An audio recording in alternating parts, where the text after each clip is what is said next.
An filɛbaw an b'aw bɛɛ lajɛlen fo k'a da aw tulo kan k'a fɔ ko nin ye jamukan kɛrɛnkɛrɛnnen ye jamukan kɛrɛnkɛrɛnnen min ayiwa ni a sigira n'an bɛna kuma i y'a faamuya b'a la lahala min bɛ nin waati in na Niger jamana kan na an bɛna kuma o kan n kelen tɛ ayiwa n kelen ka wele bila ayiwa belebele fila ma o belebele fila minnu ayiwa ni maa hakili canenw don ayiwa n'an bɛna jɛ ka baro kɛ ɲɔgɔn fɛ nin ko in na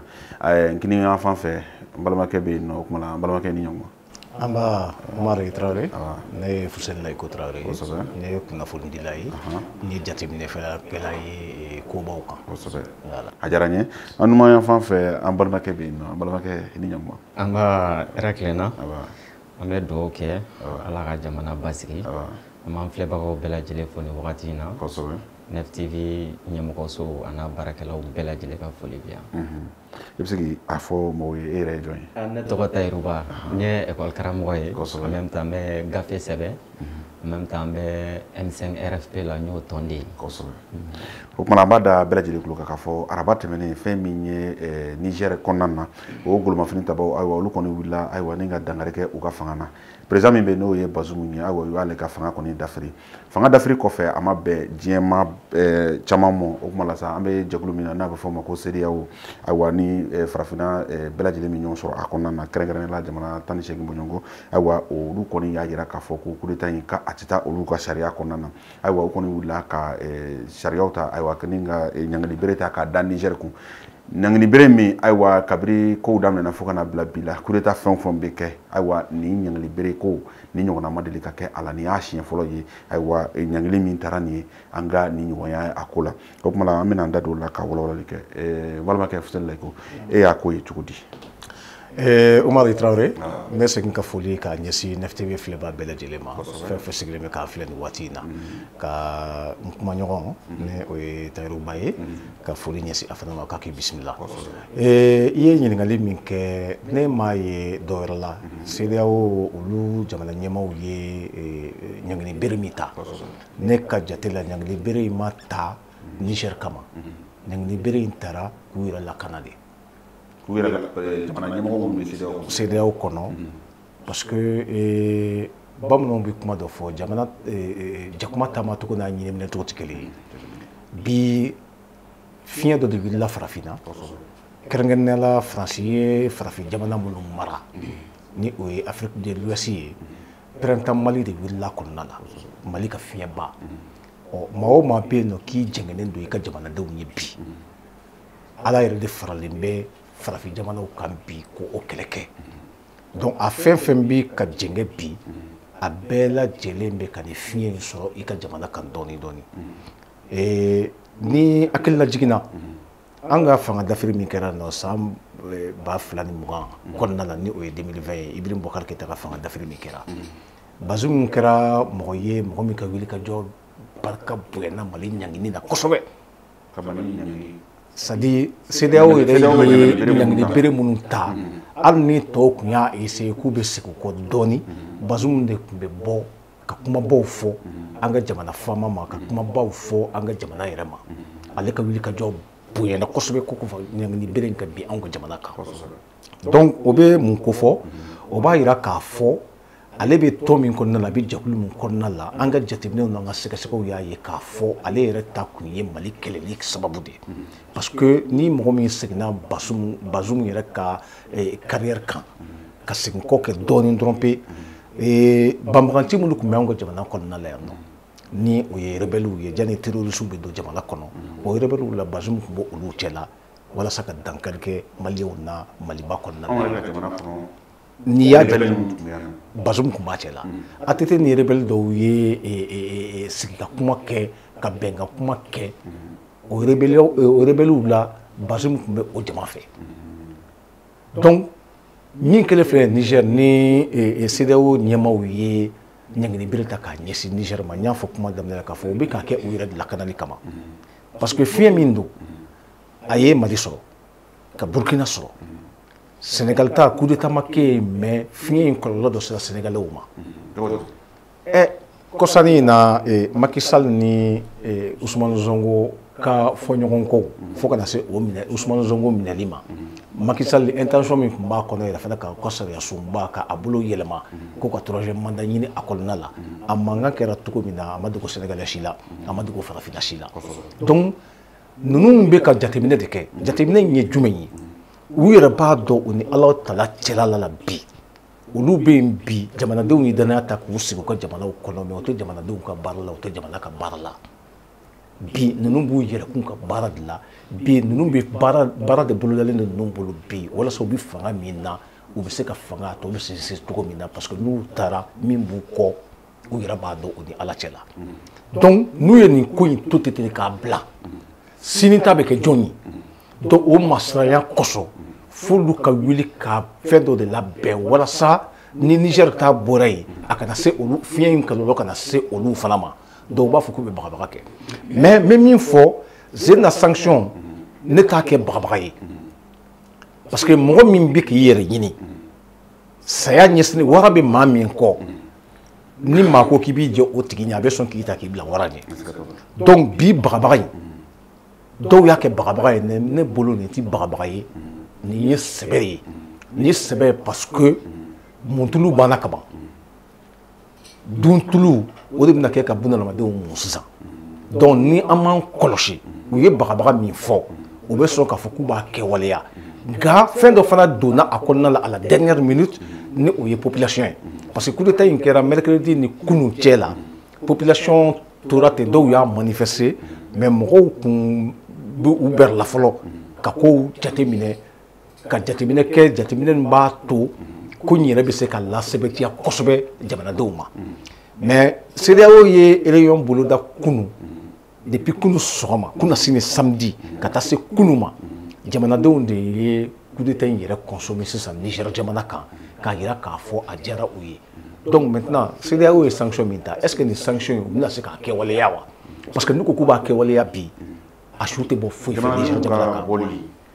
e yɛrɛ bolo jamanadenw ye bɔli min kɛ u bɛna se ka kɛ sababu ye ka nin ko ninnu bali jamanadenw ka bɔli kan ka se k'a bali a kan ka se k'a bali mun na parce que olu de y'u kali k'a fɔ jamanaden kunsigi kelen dankari tɛ kɛ a la ni jamanadenw donna ni fanga dafiribagaw cɛ bi u bɛna marifa ci jan est ce que u bɛ jamanadenw ka baara la parce que CEDEAO kɛra komi yɛrɛ ka kumaw kɔnɔna na i y'a ye k'a fɔ CEDEAO bɛ komi ka u yɛrɛ de lakana a bɛ komi u tɛ jamana ka baara la bilen ayi olu yɛrɛ lakanali de kama mais ni maa o maa fana sɔrɔla olu cɛla ko min bɛ mugu jugu bi jamanaden kelen kan an bɛ Ala de deli a kana kɛ n'o tɛ n'a kɛra tiɲɛni a tɛ dalen Niger dɔrɔn. O diyara n ye an bɛna Tayiruba ka côté la Tayiruba n'i ye sanction in bɛɛ lajɛlen jateminɛ k'a ye i b'a ye k'a fɔ u ye sanction dɔ ta o kɛn bɛ ka mɔgɔw kamana gan kosɛbɛ o dɔ ye jumɛn ye k'a fɔ ko ni président Bazoum n'u ma minnu ye a ta a wuli ka bɔ a place la n'u m'a lasegin a place la dɔgɔkun kelen kɔnɔna na ko u bɛna militaires la wuli ka taa ninnu kama e y'o ye cogo di. Bon, sɔnni ka kuma jaabi yɛlɛko filɛ nin ye kasiko filɛ nin ye mais kuma ɲɛbila la fɔlɔ Niger population ma 25,000,000 d'accord Niger nafolo mun b'u ka dugukolo jukɔrɔ uranium o mun bɛ kɛ k'u ka mugujugu n'u ka kisɛjugu n'u b'a fɔ ma bombe atomique o bombe nucléaire o a bɛɛ bɛ bɔ Niger de ampoule 3 Fransi fila bɛ mɛnɛ k'o sabu kɛ Nigériens ka uranium ye san o san tonne 100,000 Areva de bɔ o bɔ Fransi mais Nigériens ni yɔrɔ y'a la mun ye tonne 3,000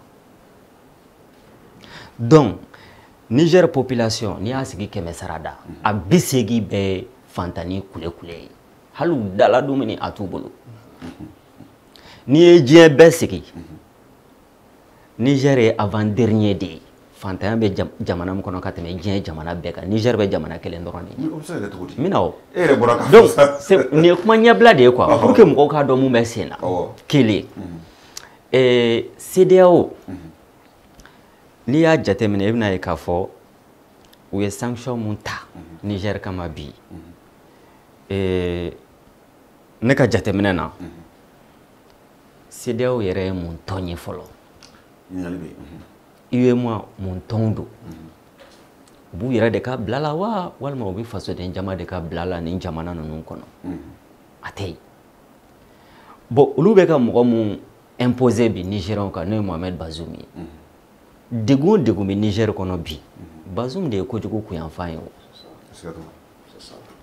bon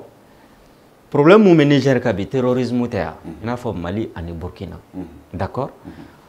au chef d'état chef suprême de l'armée nous era bora ka fo ne kele nyogon fanga bolu la ka teme ne era ka surasu kan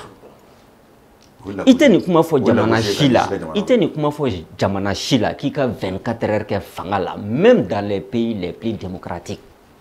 même ni Amérique président est fort ou va destituer en 24 heures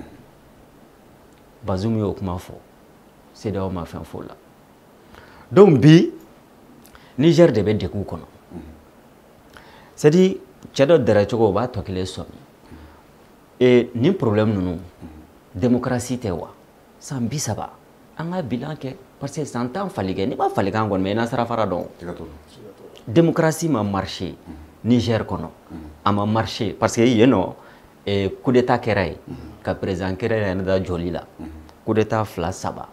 ama marché Mali kono ama marché Burkina Côte d'Ivoire ama marché parce que au lieu de 100 ans que guerre civile la fanga no fait ka jamana arrête la fly démocratie à Togo parce que Togo fayable déata c'est une monarchie donc il se ka kala turu ni jamana fusika ko démocratie marchera au jamana munun kono donc ni mo do munu réellement ou haminu ka jamana donyi ulu tunga ka approche de falicisa surtout kuma benni coup d'état kera c'est les mêmes sons de cloche Foussine donc Mali be sanctionné ni ye mogo sanctionné i b'a dɔn même guerre la kɛlɛ la masakɛbaw minnu hakili ka bon n'u ye jugu koro ka se niveau dɔ la u b'u woni dɔ bila fiɲɛ bɔda pour permettre la négociation après parce que toutes les guerres finissent sur une table de négociation kɛlɛ mɛnna o a janyana o e sera ne na o ne ma se e la o sigi ka fɔ in dɛ a bɛ laban o de la et l'histoire est là pour le prouver première deuxième troisième guerre mondiale ani kɛlɛ kɛra diɲɛ kɔnɔ a bɛ laban na mun na accord de paix négociation donc maintenant u ye Mali tane ni méthodologie de sanction après sanction provocation après provocation u ye groupe jamanaw de la quoi donc Mali a yɛrɛ barakɛ sisan ɲuɲuɲu bɛna ni ɲaɲaɲa ye bibi na Mali taara k'u to Burkina taara k'u to les mêmes approches sanctions systématiques bon u bɛ k'o daminɛ ni Niger ye kilisi mun daminɛ voilà donc m'o tɔ to ten lamɛnbaaw faamuya donc o laban ye ko wɛrɛ de ye o donc sisan u ye nin sanction minnu ta mais olu tɛ k'a ta Niger faamaw contrôle la a tɛna Niger faamaw bali ka dumuni kɛ a tɛna u bali ka sunɔgɔ u ka courant tɛ tigɛ u ka ji tɛ tigɛ population ma 25,000 o kɛmɛ sarada 80 si dala dumuni t'a bolo n'aw nana tuguni fitinin b'olu bolo bi n'u bɛ ka balo n'o ye k'o bɛɛ tigɛ embargo total ni sanction ninnu c'est des sanctions criminelles mais ni n ka kuma daminɛ na n ko kasiko filɛ nin ye yɛlɛko filɛ i b'a kun dɔn wa parce que ko UEMOA jamanaw si ni Niger kana baara kɛ bilen donc Mali bɛ sɔn ka o respecter wa Burkina b'a respecter wa parce que coup d'état kɛlɛ minɛ donc Mali tɛna ni sanction in appliquer Niger kan parce que i jugu o ye ne teri de ye Burkina tɛna appliquer Niger kan maintenant an ka yɛlɛ sanfɛ o ko CEDEAO bi an bɛ ka ɲɔgɔn nanɛgɛ ni ngɛrɛntulu de ye k'a mun ɲɔgɔn da la a tɛ biri ye o CEDEAO n'existe pas c'est une coquille vide papa ka taa kɔnɔ foyi donc sisan CEDEAO kɔnɔ Mali t'a la Burkina t'a la Niger t'a la Guinée o t'a la a tɔ tora mun ye sisan c'est-à-dire soyons sérieux quoi c'est-à-dire donc non c'est-à-dire quoi jamana caya ko tɛ o jamanaw ka poids de don i y'a faamuya donc ni jamana in si tɛ CEDEAO kɔnɔ o jamana u tila ka t'u sigi ka décision ta CEDEAO tɔgɔ la ko nin jamana naani in k'u yɛrɛ sanctionner. Le Mali ne va pas accepter. Burkina c'est pareil. Guinée c'est pareil. Et puis moi quoi Niger a te foyi cɛ Niger ka économie ye parce que Niger ka frontière Libye de do, Tchad de do, Mali de do. O bɛ mun nɔfɛ. Donc ne e ko k'olu kana voyager ko minɛnw kana don balo kana don courant kana don ji kana don hali kɛnɛya minɛnw ni si kana don mais fan bɛɛ ye kɔrɔ ye o. Donc c'est-à-dire quoi 1% de la population CEDEAO kɔnɔ olu de bɛ t'u sigi déconnectés totalement de leur peuple de la réalité du terrain olu de bɛ t'u sigi salibaw kɔnɔ ka sanction énoncé 1, 2, 3, 4, 5, 6. Hali fori ko o ka fisa ni nin sanction ninnu ye. Donc c'est sans effet. Maintenant, coup d'état kɛra. Fuseni y'a fɔ. C'est-à-dire légalité bɛ yen, légitimité bɛ yen. Parce que légalité tɔgɔ la u b'u dogo démocratie kɔfɛ k'u sago bɛɛ kɛ jamana na. K'a sɔrɔ légitimité t'u bolo. Depuis ala ka Niger d'a ma 1 000 000 ma voté. Jamais. Mali c'est pareil. Il tient jamana si jira k'a président élu là, élection munu b'a fɔ an ɲɛna, bourrage d'urne, hold-up électoral, y'a faamuya, achat de conscience, jamanaden ta y'a la banfula ni casquette ni sukoro ni nɔnɔmugu ni jeton 200 ni 400. Mais n'i ye u yɛrɛ ka décompte kɛ, élection i b'a ye k'a fɔ maa 1 000 000 ma voté. Donc c'est comme ɲintin de do quoi. Ɲintin de do mɔgɔ min b'a feere o b'a dɔn wo b'a la, mɔgɔ min b'a san o b'a dɔn k'a fɔ wo b'a la. Donc an bɛ ɲɔgɔn nanɛgɛ ko président d'après leur communiqué démocratiquement élu. Il y a aucun président fosi ti sous région na san 30 in kɔnɔna na ko population ye mun élu. A tɛ yen. Donc Nigériens ka responsabilité tɛ ta. Armée a ka responsabilité ta. CNSP version nigérienne. Maliens kan k'u soutenir. Burkinabés kan k'u soutenir. Guinéens kan k'u soutenir. Maintenant, pour que nin kuma in bila yan nɔ, i b'a ye k'a fɔ population Niger u bɔra. U y'u ɲɛsin yɔrɔ jumɛn ma? U ye kuma jumɛn fɔ? Non, même da ye mɛn tigila ye o. Bana mun b'olu kan. Médecin mun b'olu bolo k'a b'u furakɛ o de y'u jugu ye u ɲɛsin yen de ma kelen Angleterre tɔgɔ mɛn a la wa Espagne tɔgɔ mɛn a la y'a mɛn ko a ba Allemagne non o kɔfɛ o discours in kɔfɛ u ye mun fɔ u ka discours kɔnɔna na Nigériens de ta ye donc anw bɛ fɛ an ka jamana ka marché san cogoya min na dɛ population de bɔra k'a fɔ CNSP ɲɛna version nigérienne k'u ka baara kɛ n'o ye donc les ridicules ne tuent pas en Afrique ni ne ninnu sigilen Abuja ɲaami Abdoulaye Diop taara u kana an ka wari tiɲɛ sa u kana an ka impôt n'an ka taxes tiɲɛ ninnu ka conférence participer la non c'est une façon de parler non c'est-à-dire quoi n b'a dɔn Mali mɔgɔ si man ka taa i ka jamana ka impôt n'a ka taxes ta k'e bɛ taa CEDEAO réunion na quoi c'est une coquille vide c'est un tigre en papier mâché foyi CEDEAO ye wara de ye a dessiné de papier kan donc ne ka faamuyali la nin sanction ninnu c'est même bien à quelque chose le malheur est bon ɲɔɲɔɲɔ bɛ na ni ɲaɲaɲa ye ɲani n ka ɲininkali in fɛ kuma dɔ tun bɛ fɛ voilà n b'a fɛ ka Tayiru ka kuma compléter yɔrɔ min na a ko k'a fɔ Nigériens bɔra wagati min na ka taa u taara ambassade de France de la c'est que les gens ne comprennent pas an bɛ segin an kɔ dɔɔni mun de nana ni coup d'état in ye non seulement Bazoum ye déclaration min kɛ k'a jira k'a fɔ jatigɛbagaw kɛbagaw ko fanga min b'o la o tɛ ale yɛrɛ ka golomafili tabaw la kelen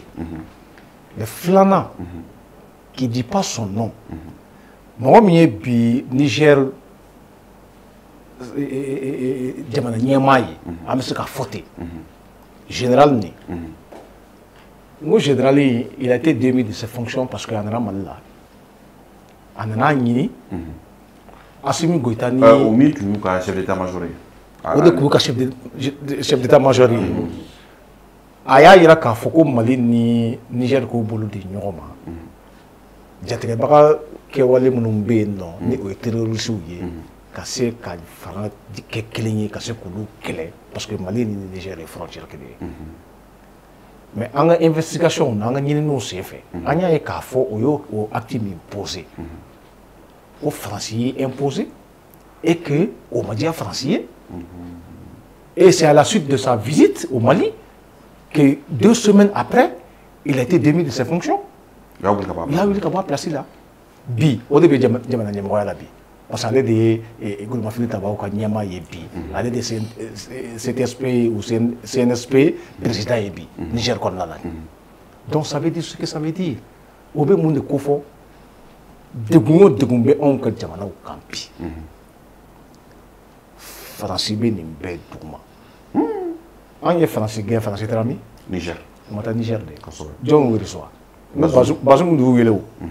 ne tɛ destination tun tɛ Faransi la o Faransi tun b'a fɛ ka taa Burkina de Burkinabew y'u ka da tugu ɲɛ fo ka gabakurun kɛ k'u bɔ taa yɔrɔ tun t'u la o u ka deuxième option tun ye Tchad de mais n ko Bazoum de wele bila u ma k'u ka na place b'ale fɛ yen u ka na ale b'u bisimila a fɛ yen nɔ donc an kana taa an ka problème ɲini yɔrɔ jan Faransi de ye anw ka plaie principale ye mais anw ka plaie yɛrɛ d'à côté c'est-à-dire jelimisɛnnin fɛn fɛn bɛ autour de la grosse plaie o y'an ka jamana ɲɛmaaw yɛrɛ de ye parce que Tayiru ye kuma dɔ fɔ c'est-à-dire u tɛ yan jamana kama quoi ou bien u yɛrɛ de kama et puis fɛn dɔw bɛ yen nɔ n'an ma jateminɛ an ka jamana ko la o ti Mali dɔrɔn ye o ye farafindugu tilancɛ bɛɛ ye surtout Afrique occidentale Afrique de l'Ouest je veux dire ni o ye pays membre de la CEDEAO ye c'est-à-dire fantan de faama ka ca anw fɛ Mali la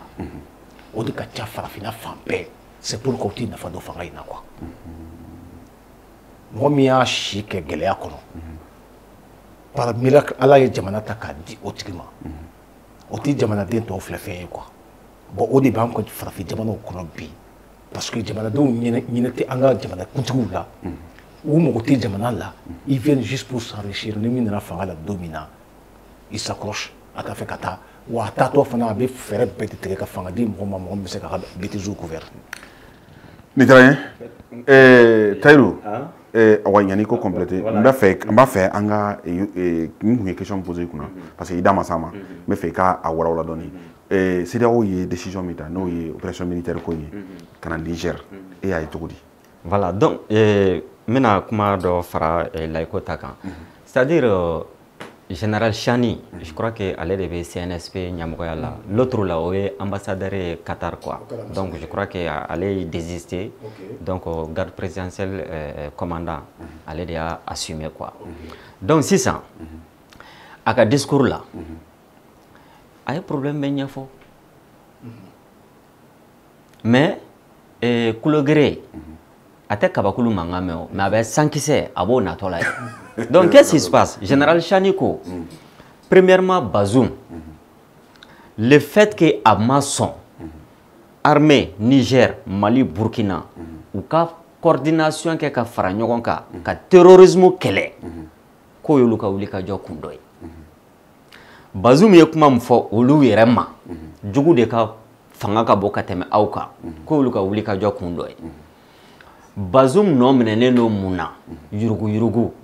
nafolo suɲɛ kalan tɛ yen ji tɛ yen foyi tɛ Niger donc banabaatɔ yɛrɛ y'a ka degun fɔ diɲɛma ɲɛna donc je pense que ni CEDEAO b'a ka ni si la CEDEAO de bonne volonté CEDEAO kun kan ka Niger accompagner de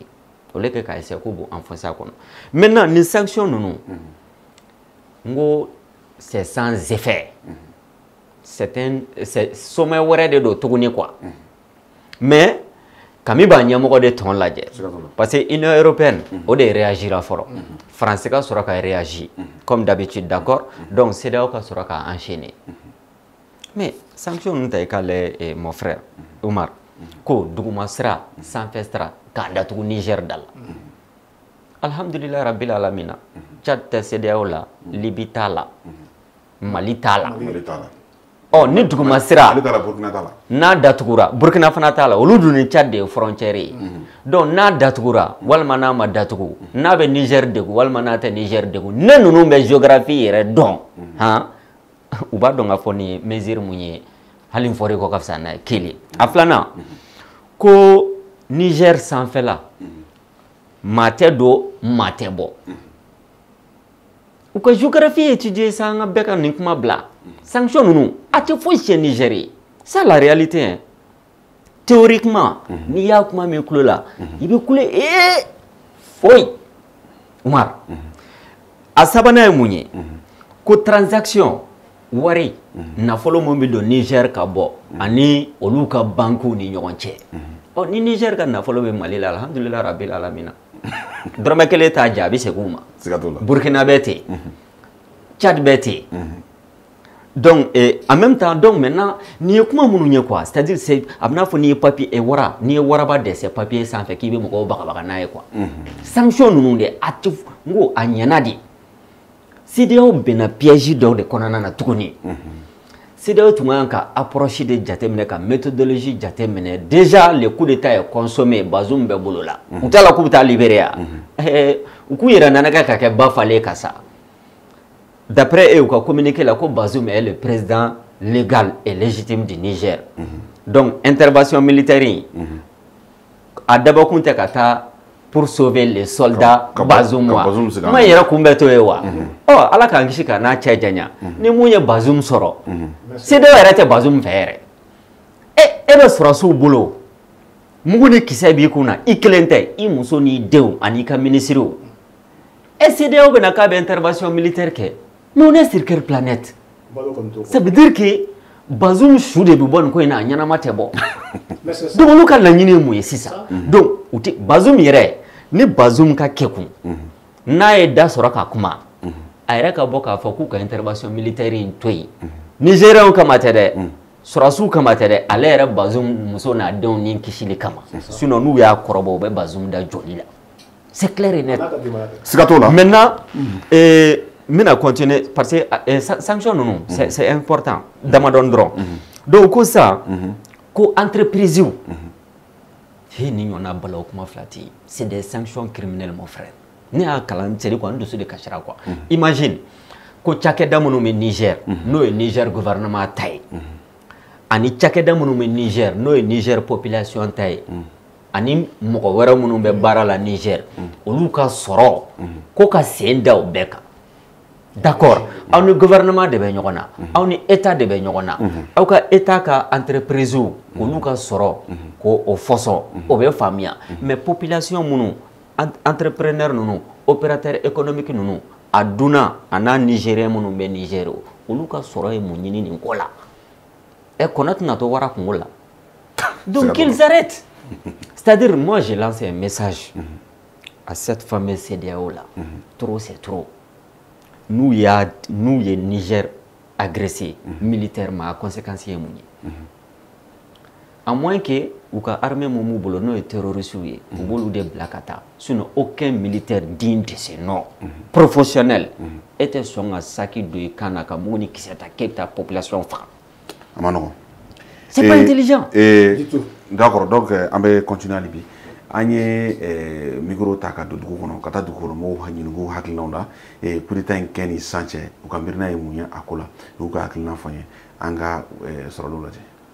bon an y'a mɛn kabini a ma confirmer k'a fɔ ko coup d'état kɛra Niger fo ka na a confirmer k'a fɔ ko coup d'état kɛra Niger bon CEDEAO ye sanction minnu ta CEDEAO sago bɛ a yɛrɛ la parce que n'i ye sama bila sama fa sisan ka na ni sama ye ko bɛɛ ka na n'i ka muru ye i ka n'i niyɔrɔ latigɛ farafina kelen don o de ye sisan il faut que mɔgɔw ka o de faamu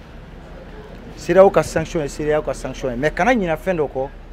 CEDEAO tɛ CEDEAO yɛrɛ ka baara la quoi i bɛ k'a faamu wa CEDEAO bɛ mɔgɔ dɔ de ka baara la maintenant i mana kɛ mɔgɔ fɛ cogo cogo i tɛ se ka kɛ mɔgɔ fɛ ka tɛmɛ a yɛrɛ kan fɛn dɔ ka faamu farafindenw fɛ mɔgɔ mɔgɔ bɛ bɔ fan wɛrɛ fɛ ka na anw fɛ yan farafinna u kɛra an fɛ cogo cogo u tɛ se ka kɛ anw fɛ ka tɛmɛ anw yɛrɛw kan mɔgɔ muso n'a kɛra i fɛ cogo cogo a tɛ se ka k'i i fɛ ka tɛmɛ a yɛrɛ kan parce que an b'a jateminɛ n'a bilenna an b'a ye an y'a misaliyaw ye n'a bilenna dɔrɔn muso bɛ taa a ka sira fɛ farafinna mana kɛ cogo cogo farafinna ye farafinw de ta ye olu yɛrɛ de ye a tila ka dancɛw sigi farafinw ni ɲɔgɔn cɛ ko bɛɛ ka i débrouiller k'u bɛ an dɛmɛ bon n'i nana k'i bɛ mɔgɔ dɛmɛ n'a y'i ka dɛmɛ tɛ ka a nafa a yɛrɛ y'a ye k'a fɔ i kelen bɛ ka ale bolo minɛ de ka sɔrɔ k'a fɔ k'i b'ale sɔn bolo minɛ k'i sɔn o tɛ maa ɲumanya ye. An ka indépendance an tun kɔnɔ k'a fɔ ko an y'an ka indépendance sɔrɔ mais wali damadɔ kɛlen san 2 ni san 3 ni kɔnɔ o de y'a yira an na k'a fɔ ko an farafin jamana ninnu an ma an ka yɛrɛma hɔrɔnya sɔrɔ hali bi Faransi de bɛ k'an ka ko bɛɛ de latigɛ an ka président ninnu kɔni sigilen de jamana kunna mais k'a fɔ ko latigɛ b'o bolo latigɛ foyi de tɛ o bolo Faransi ye an farafin jamana damadɔ fara ɲɔgɔn kan n'o tɔgɔ ko UEMOA ka jɛ ka bangiba dɔ dilan an bɛɛ ka nafolo bɛ taa yɔrɔ min na nafolo bɛ tila yɔrɔ min na farafin jamana ni ɲɔgɔn cɛ Faransi de bɛ o bɛɛ jalatigɛ donc o fɔlɔ o y'a sɔrɔ o b'a yira k'a fɔ ko an ka yɛrɛma hɔrɔnya sɔrɔ o bɔlen kɔfɛ a taara ka taa organisation dilan ko CEDEAO an k'an janto ɲɔgɔn na an ka se ka baara kɛ ɲɔgɔn fɛ an ka jamana bɛɛ ka a ta sɔrɔ la bon o fana o yɛlɛmana k'o kɛ force suguya dɔ ye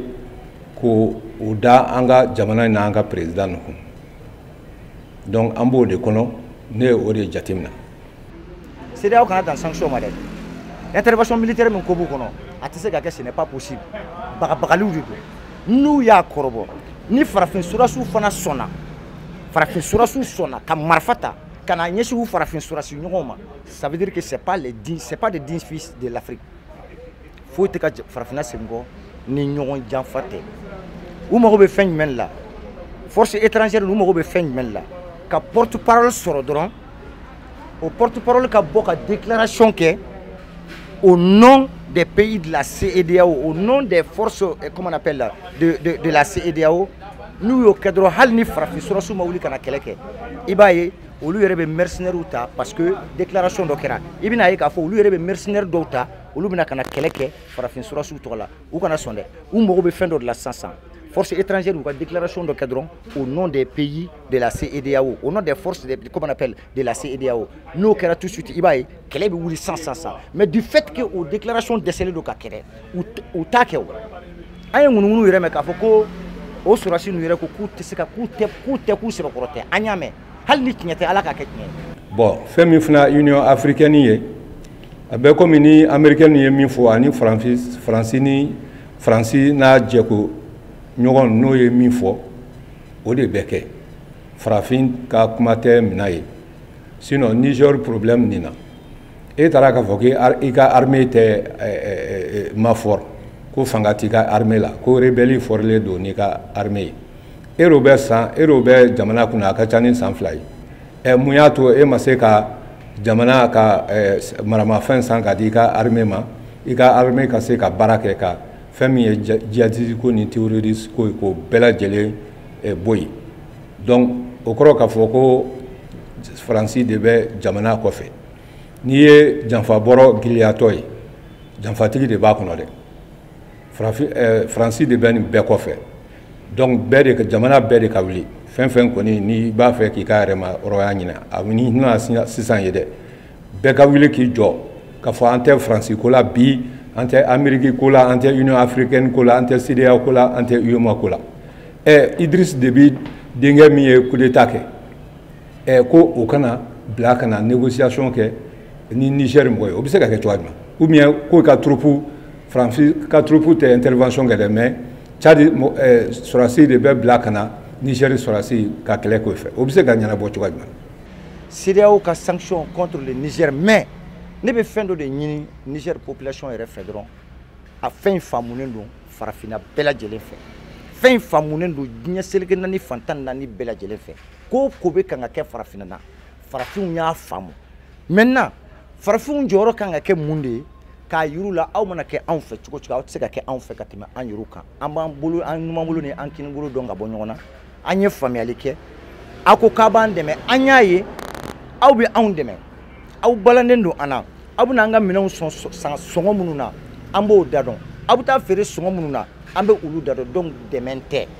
n bɛ min ɲini Niger population fɛ dɔrɔn Niger population ka jɔ minnu ye coup d'état kɛ u ye coup d'état kɛ kun dɔ de la i b'a fɔ n bɛ misaliya ta an yɛrɛw fɛ yan kan i nana k'i bɛna mɔgɔ dɛmɛ 100 ans i ma se ka nɔ bɔ fanga yɛlɛmana fanga yɛlɛmali san 2 kɔnɔ kabini démocratie nana Mali la fo kana se bi ma sanji 30 ani ɲari dɛmɛbaga nana ka san 8 san 9 fo ka se san 10 ma a ma se ka nɔ bɔ mɔgɔ minnu bɛ an fɛ yan fanga na bi olu ka san 2 baara c'est à dire que a nafa ka bon ka tɛmɛ san 30 minnu ye a baara kɛ kan donc o b'a yira anw na k'a fɔ ko anw yɛrɛ de ka jɔ anw b'a fɛ ka jɔ cogo min na ni Niger population fana jɔra o jɔ cogo kelen na parce que hali bi u ko u ye sanction dɔw ta CEDEAO a tɔgɔ ye di Niger fɛn tɛ taa UEMOA fan si kɔnɔ que ça soit terrestre ou aérien ko a kana se Niger fana ye décision dɔ ta ko bon olu ka sanu ale n'u ka a tɔgɔ ye di uranium k'a tɛ bɔ ka taa fan si fɛ u ka dugujukɔrɔ nafolo k'a a tɛ bɔ ka taa ɲɛsiranni fan kɛlɛ in bɛ ban hali ala kama tɛ k'a fɔ kɛlɛ in bɛ ban. o kuma tɛ bali maliyɛn bɛɛ la o kuma a ma bali mɔgɔ si la mais ka kuma b'a fɔ ani k'a kɛwale k'i tɛ kelen ye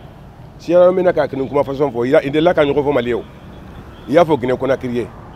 jamana jamana ni coup d'état kɛra i bɛ nin fɔ mais ni minnu ye coup d'état kɛ n'u ma kɛ cɛ jɔlen ye i b'u bagabaga dɔrɔn sinon foyi tɛ b'a la parce que anw Africains an yɛrɛ de y'an yɛrɛ bila marakaw ko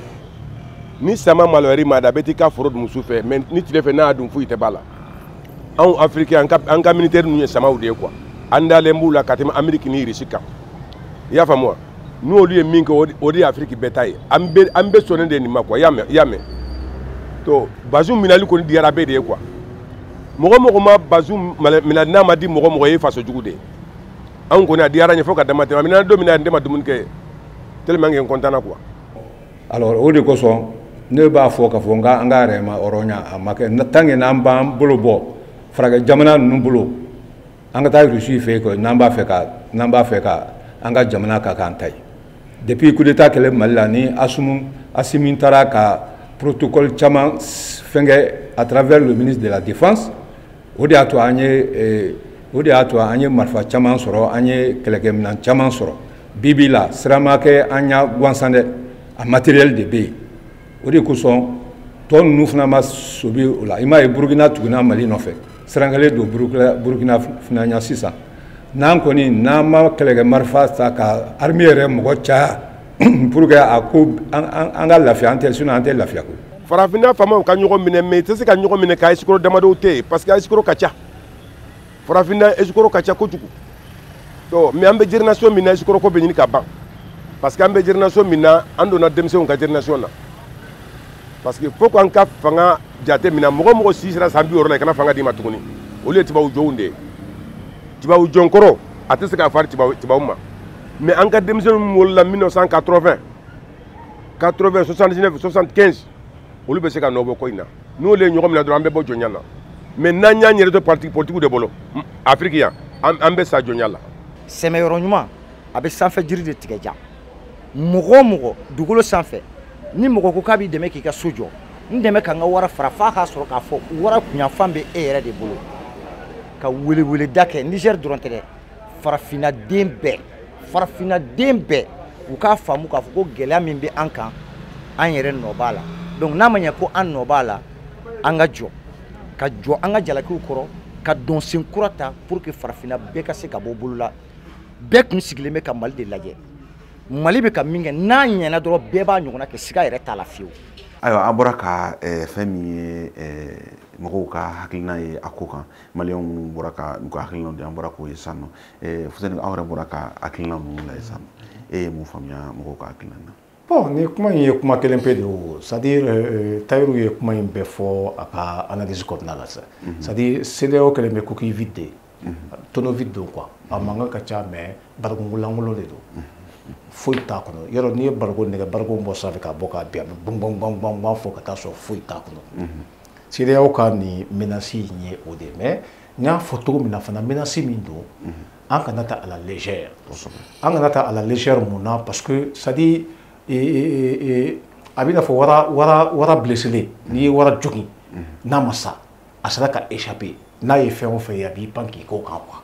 c'est à dire ninnu ye analyse an ka kumaw y'a jira k'a fɔ c'est à dire ninnu ta tɛ jamanadenko ye u ta tɛ jamanako ye ninnu ta ye juste pour leur propre intérêt mais a bɛ se ka kɛ fana tuma dɔ la u bɛ bagabagaw kɛ ka mɔgɔw lasiran n'o tɛ Tayiru ye kuma résumé ka ban c'est à dire ni u bɛ base min fɛ ni ninnu bɛ base min fɛ walahi u t'a fɔ k'u bɛ taa intervention militaire kɛ Niger parce que kisi cogo t'a la quoi marifa kelen n'u ko k'u b'a ci ninnu ka mɔgɔ kelen na bi Bazoum n'a ka denbaya bɛɛ bɛ sa o cogoya kelen na parce que u b'u bɛɛ exécuter hali n'u yɛrɛ bɛ tila ka sa kɔfɛ donc population y'a faamu cogo min na a b'i n'a fɔ an ye kuma min fɔ plateau kan u seginna o de kan nin ko jɛlen don quoi c'est à dire nɔgɔ t'a la bɛɛ ɲɛ b'a la min bɛ sen na bɛɛ ɲɛ b'a la k'a fɔ le coup d'état au Niger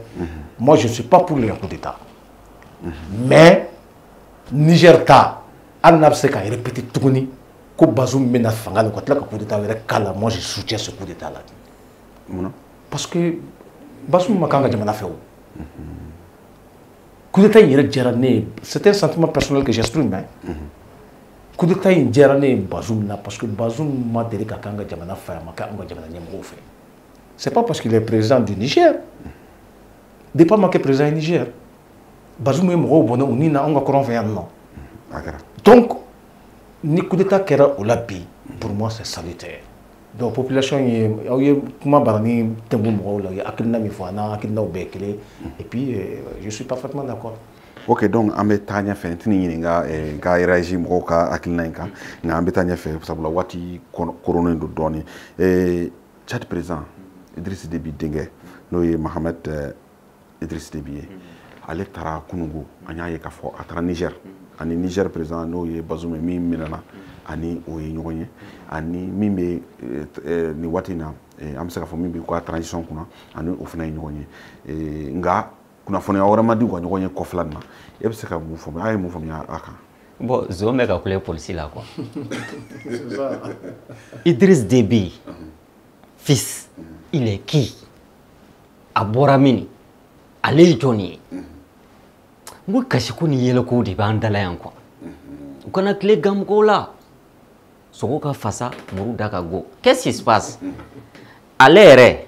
ale bilala mɔgɔ min nɔ na faransi ka pion tɛ yan européen ka pion tɛ yan a ye ko da tchadien quoi ale garankɛ m'o da bagolo il a liquidé tous les opposants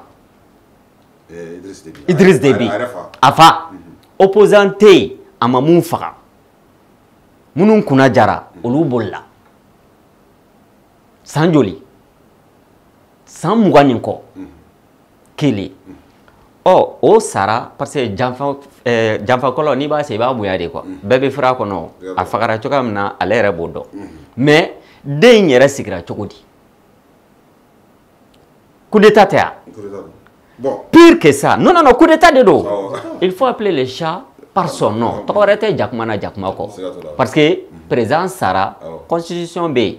assemblée président de tun kan ka tɛmɛ ni baara ye ou généraux dama non Tchad constitution de ko non non non non lamɛn sa non non non Tchad constitution de ko ni président sara assemblée président bɛ bila nɔ na clair et net d'accord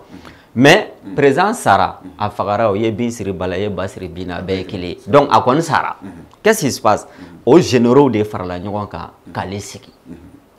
français ka président Macron qui déplacé kana duwawu k'a ye ka barikada k'a ye k'a ka tɛmɛ ni baara ye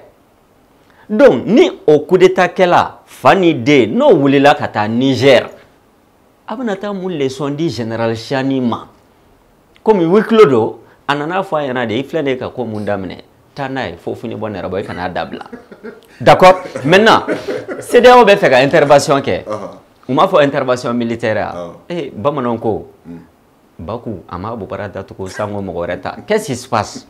CEDEAO ka intervention militaire kelen pewu a ma marché u ka histoire lajɛ dɔrɔn parce que CEDEAO waati min na u ye intervention militaire kɛ ka président dɔw déloger président kelen ma dɔ président fila d'accord Sierra Leone ani Gambie CEDEAO c'était homogène d'accord mais sisan CEDEAO tɛ yen tɔn ye mɔgɔ 14 mɔgɔ 5 mɔgɔ 6 ko k'olu tɛ tɔn na bilen parce que mɔgɔ bɛ fɛ ka fɔ na n'i tora kan a tɛ fɔ ne kan donc mɔgɔ 4 ma dɔn mɔgɔ 5 o bɔra tɔn na tɔn tɛ yen bilen o donc nin décision ninnu yɛrɛ c'est des décisions illégitimes parce que u man ka ta ni CEDEAO bɛɛ tɔgɔ ye parce que CEDEAO jamana bɛɛ t'i yɛrɛ sɔrɔ ni décision ninnu kɔnɔna na maintenant 2012 le rappel profite aux croyants Umar CEDEAO ye sigi yan nɔ Kidal ni Tombouctou ni Gao minɛnen k'u bɛna armée dɔ créer ka taa Kidal ni Gao libérer i b'a dɔn u ye mun fɔ wa k'u mago bi 1000 milliards de dollars pour que ka se k'o baara kɛ jɔn b'o di u sɔrɔla ka garibu filennin ta ka yala arabu ni tubabuw da la o temps de kɔnɔna na France intervention militaire kɛ donc armée minnu yɛrɛ ma se ka hali u yɛrɛ protéger Nigeria filɛ nin ye bi Boko Haram tɛ Nigeria cɛkɔrɔba min b'u kunna mɔgɔ min jɔlen bɛ sunɔgɔ a yɛrɛ ma donc Nigeria bi problème kɔnɔ Mali b'a kɔnɔ Tchad b'a kɔnɔ Burkina b'a kɔnɔ an bɛɛ bɛ k'an yɛrɛ ɲini donc ni technocrate ani bureaucrate damadɔ taar'i sigi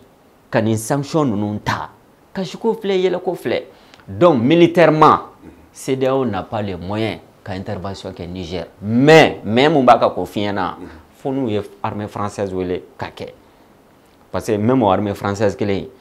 ko mɔgɔw ka frontière datugura aw bɛ jigin u ka aéroport la tilegan dere fɛ maintenant Bazoum ka ministre des affaires étrangères mun kun bɛ to ka Mali dɔgɔya kuma bɛɛ o de bɛ diɲɛ ɲɛfɛ parce que coup d'état in y'ale sɔrɔ Russie la donc tubabuw bɛ ka passer n'ale de ye e m'a bɛ passer kuma bɛɛ France 24 ni RFI ni TV5 kan donc lui il se présente aujourd'hui diɲɛma ɲɛ na comme si ale de ye premier ministre par intérim ye CNSP n bɛ kuma bila u ye déclaration laban mun kɛ u y'a ye k'a fɔ ko français minnu bɛ Niger u ni Niger politicien dɔw ani sɔrasi dɔw ani ministre des affaires étrangères Ansoumani ou quelque chose comme ça Bazoum ka ministre kɔrɔ ye donc k'u y'u tɛgɛ ta mais dans le sac documents b'u bolo u bɛ ka essayer ka sɔrasi ninnu kɛlɛ mais population de ye antidoté parce que sɔrasi ninnu ye jɛgɛ de ye mais population de ye ji ye sɔrasi ninnu n'a fɔ kɔnɔ population ye kungokolo ye donc ni peuple nigérien ma wuli k'i jɔ je répète c'est un appel que je lance parce que n b'a dɔn aw ka télé suivre non mondialement je lance un appel à tous les patriotes nigériens de se lever comme un seul homme pour prendre leur destin en main u ka solution a tɛ na bɔ Abuja a tɛ bɔ Paris a tɛ bɔ London a tɛ bɔ New York a bɛ bɔ Niamey de siga t'o la Fuseni Layiko an y'a ye k'a fɔ waati laban ninnu na ani an bɛ se k'a fɔ san 10 san 20 laban ninnu na coup d'état cayara kosɛbɛ an ka farafin jamana ninnu na n'i y'a ta k'a lajɛ Mali ta kɛra Burkina ta kɛra Laginɛ ta kɛra an bɛ Niger ka ta kuma la bi coup d'état cayara a dun fɔra coup d'état a bɛ jamana lasegin kɔfɛ nin ko ninnu mun de bɛ na ni ninnu ye mun bɛ na n'a ye conséquence t'a la wa conséquence b'a la conséquence b'a la mun bɛ na n'a ye mauvaise gouvernance fana b'a la c'est à dire fanga bɛ kalifa minnu na u tɛ fanga minɛ a minɛcogo la coup d'état kelen min bɛ yen Mali yɛrɛ kɔnɔ mo exemple ta Mali kɔnɔ coup d'état kelen min bɛ yen ni nafama y'a coup d'état yɛrɛ la diɲɛ fara lahara kan o kɛra Mali de la en 2012 ATT tagali min kɛra à 2 mois a ka fanga tɔ tora san 10 tɔ tora kalo 2 coup d'état nana kɛ Mali kɔnɔ o de kɛra erreur ye n'o tɛ a kɔfɛ coup d'état fɛn fɛn kɛra jamana ninnu kɔnɔna la ni coup d'état bɛɛ c'était légitime et normal mais a fɔra k'a bɛ jamana segin kɔ oui c'est à dire fɛn dɔ ka fisa ni ko dɔ ye quoi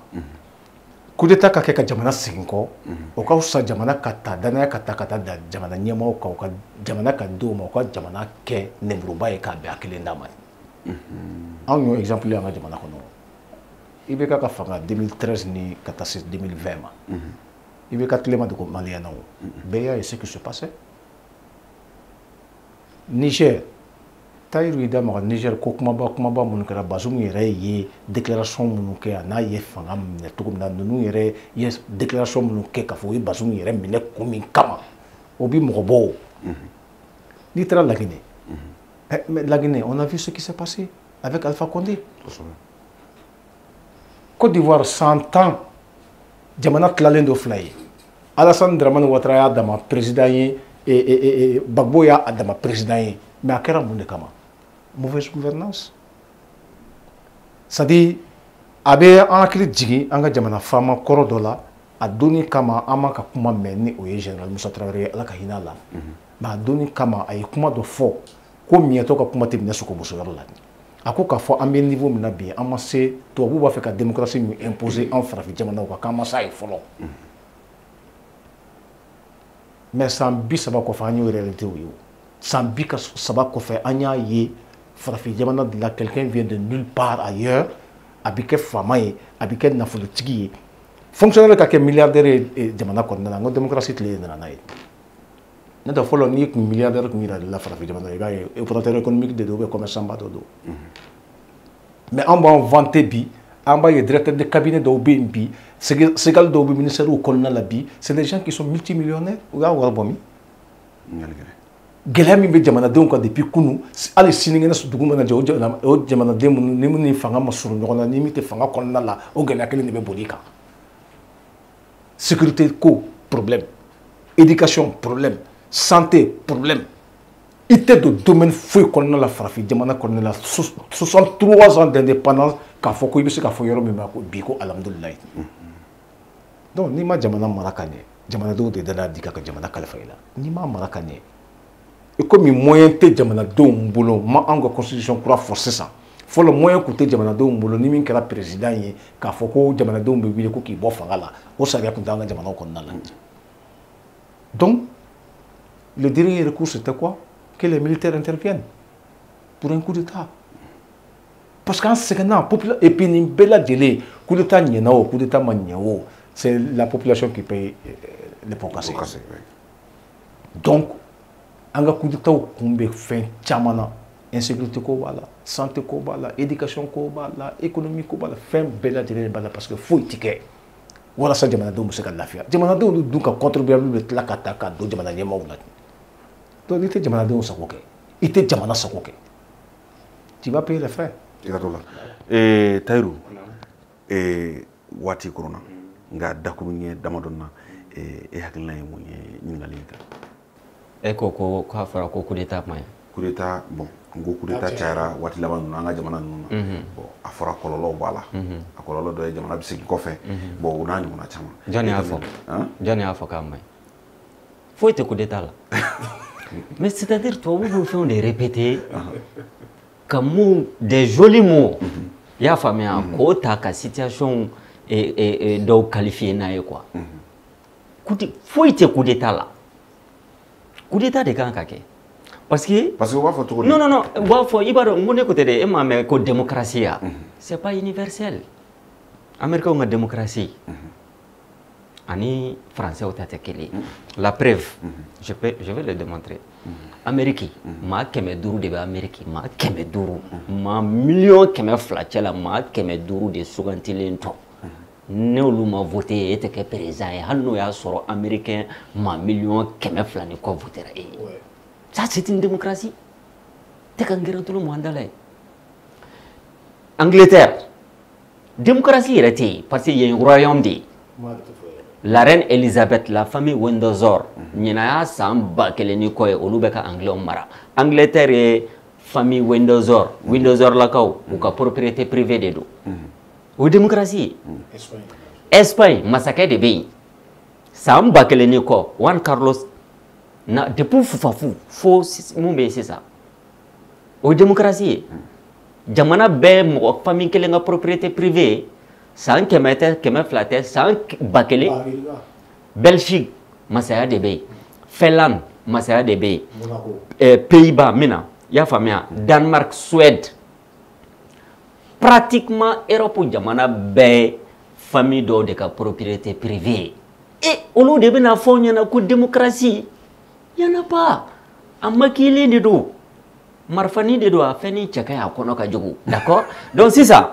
an ga boni faux concept nu de kono na faut être coup d'état là papa ni mi clé fali ko ka armée bi rectifier bien Et bon. fut-il démocratiquement élu Amérique coup d'état avec président non impeachment américain fait ni président tegatara kodola ou bi destitué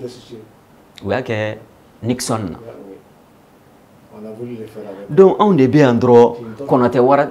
plateau c'est-à-dire quoi malheureusement la pire criminelle de toutes les colonisations au français ou colonisation parce que nous n'avons qu'un bon kange qu'on a été warate ante malien ante soudanais ante wagadugu kay ante walata kay ante kumbisale kay ante arabouye ante islamé ante chrétien donc B il faut que l'homme malien s'assume bofan de non on bora wagadugu de 3e siècle avant Nabila Isa donc on sait que au-delà abufobi ko Mali kura ani refondation donc au serin de bekata o de ka ka deme mais coup d'état mais fleni mo coup d'état mais bon il va nous on y mouye ka fiena en réalité je suis désolé de le dire très généralement farafin on y fait des quoi laboratoire des quoi Dieu fait un bébé na expérimenter en fait Moussa l'a dit Fouseni a fait en 90 François Mitterrand a été démocratie appliquée au jamana ko no Moussa ko attention ni kokurai anga nyaini nana intérêt beta nana tabia beta autant qu'on a na gabakuru filla folo no première génération ani fetila ni pinajenna no munu ngema ku yere ke démocrate ye biandala ya famia parce que on est deuxième génération ambe gabakuru filla d'accord donc oluka sorakana ka gabakuru filla mais jusqu'à aller dire que brûler et casser la France va payer. Ça, c'est une bizarre. Donc, démocratie, coup d'État, maillot, coup d'État, era ma fille, je me pose la question, Johnny de Afo. Bon, famo dalam nakala. Non, famo teo. Discours mundo, a bora quoi fait Canada. Nazara de Afo quoi. Donc, B, démocratie, les faux concepts là. Coup d'État, maillot, à Kanyo. Mais, fin B. Finchoko be mais ou manamana choko tekle 2 ou 3 exemples pour que kafma blano coup d'état mkera Sankara la mama bi re kalama Burkina adigra bela mais coup d'état mkera kam mo mieux coup d'état que Sankara la ko ge mama bi re kalama Burkina ajara be donc c'est pas systématique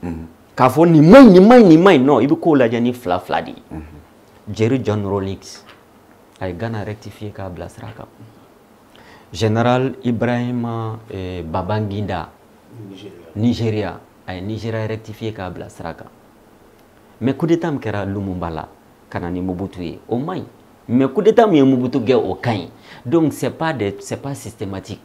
donc coup d'état kan yo coup d'état mayo c'est des faux débats en me contexte imnade au début intéressé donc pour finir coup d'état mkera Mali kono 2020 en 2021 alhamdulillah rabbil alamin on est coup d'état kelawi je ne m'en cache pas voilà donc na kara coup d'état non on t'a foni ndakere OK comme wati ko fole sera mais chogali au voilà mina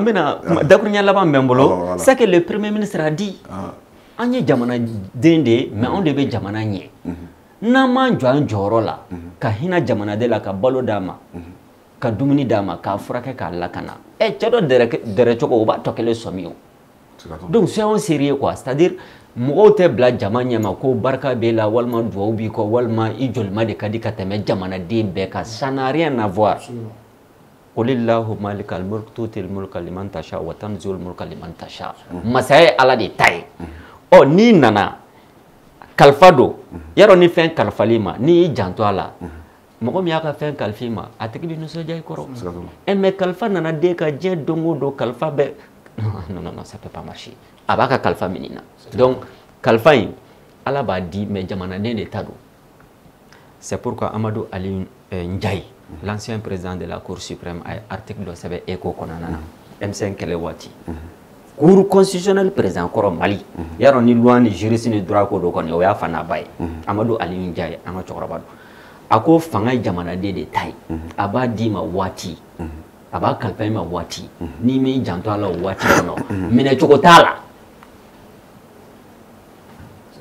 minɛcogo tɛ fanga la quoi. N bɛ foli k'i yɛrɛ ye k'i waleɲuman dɔn i ka NEF TV ɲɛmɔgɔso n b'u bɛɛ lajɛlen fo k'u waleɲuman dɔn n bɛ n baro kɛ ɲɔgɔn fɔ Fuseni grand frère don ani ka technicien aw bɛɛ ni cɛw ni baraji Karsala Mahamad. Merci beaucoup. Fuseni Layiko waati kofɔlen sera sinon baro in ka di kojugu dakuruɲɛ laban dɔ b'i bolo kɛnɛ in kan. Bon dakuruɲɛ laban ka kɛ ka kuma kuncɛ o ye foli de ye halisa ka foli ɲɛsin e yɛrɛ ma ka foli ɲɛsin Tayiruba ma que ça a été un plaisir an ka sigi ka kuma plateau kan ka NEF TV baarakɛla cɛ ni muso ɲɛmaaso fo duguma ka foli ɲɛsin bɛɛ lajɛlen ma filɛbaw foli belebeleba ye olu yɛrɛ ta ye minnu b'u sigi k'a lamɛn k'u ka tɔmɔtaw ta an ka kumaw kɔnɔna la n'a bɛ kɛ k'u bilasira u yɛrɛ ka kɛwalew kɔnɔna la an bɛ foli ɲɛsin bɛɛ lajɛlen ma ka welemada ka ɲɛsin halisa an ka jamana ɲɛmaaw ma Mali ta dɔrɔn peut-être farafinna jamana ɲɛmaaw u k'u gɛlɛya jamanadenw bɛ danaya min d'u kan u ka danaya in minɛn fa halisa n'o tɛ ne bɛ deli k'o de fɔ n'i kɛra ɲɛmɔgɔ ye farafinna k'e de ye ɲɛmɔgɔ ye